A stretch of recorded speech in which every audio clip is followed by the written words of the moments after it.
Okay, so this is the homework help video for Honors Math 3, Unit 4, Objective 3. So for this one right here, I'm checking out direct and inverse variation.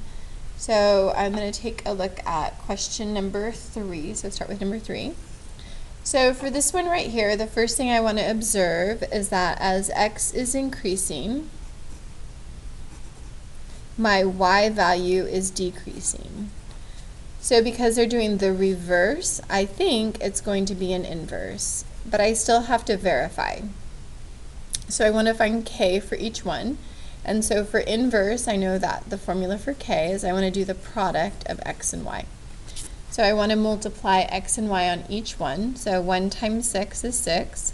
3 times 2 is also 6. 12 times 0.5 is 6. And then 15 times 0.4 is 6. So because they all have the same constant of variation, then I know that k equals 6, so then it is an inverse relationship. So that function would be y equals, and then 6 over x. Okay? All right, and then let's take a look at number 7. So for question number 7, they want us to describe how the variables in the given equation are related. So this is where we're using that kind of language. So let me pull out the notes really quick so you can see what I'm referring to. Maybe not really quick. Here we go.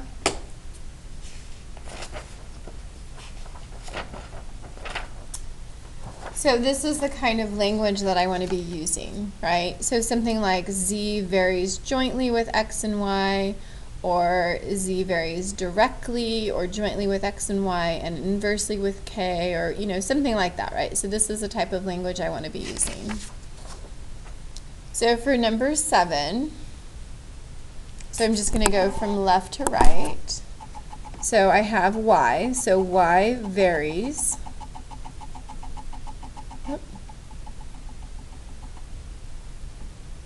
and then directly. So now this is x squared, but again I want to use language. So with the square of x, so y varies directly, it's directly because it's in the numerator, with the square of x, and then this is in the denominator, so and inversely with z.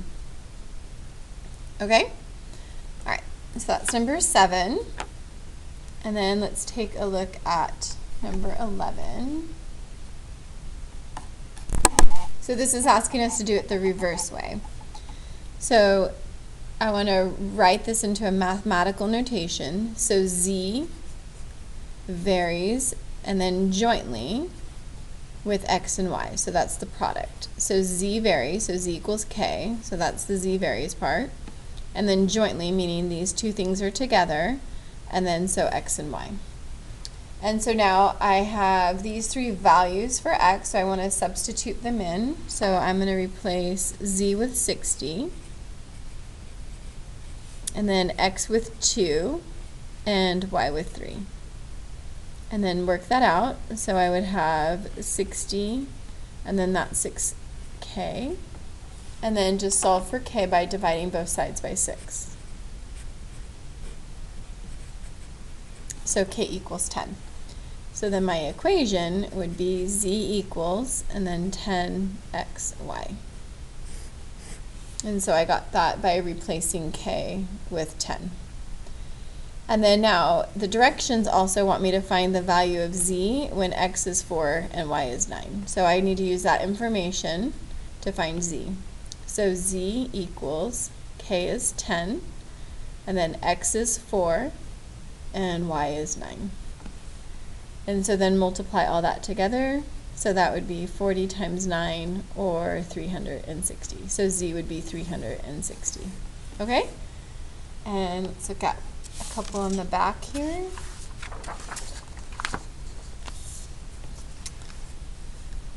So let's take a look at 15. So for question 15, we know that we're working with direct variation, and so we want to find whatever value is missing.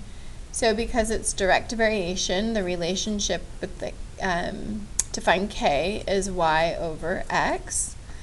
And so I want to make sure that proportionately these are the same. So y over x, I want to make sure that 7 over 3 will equal y over 8. And then from there I'm just going to multiply. So I'm going to cross multiply. So 3 times y, and then equals 7 times 8. And then solve for y by dividing by 3. And so then y would equal 56 divided by 3, which doesn't reduce, so I would just leave it like that. Okay. And then let's take a look at 21. So for question 21, we know we have an inverse variation, so that means a relationship of k with its x and y is k is the product of x and y. And then again, I'm finding a missing value. So that means the product of x and y, so 2 times 5, needs to equal the product of this x and y, which is 4 times y. And then just solve for y, so I'm going to divide both sides by 4. So then y would equal 10 divided by 4, and let's see, that reduces by 2. So that would be 5 over 2. So then y would equal 5 halves. Okay, and that's it for the homework help for this one.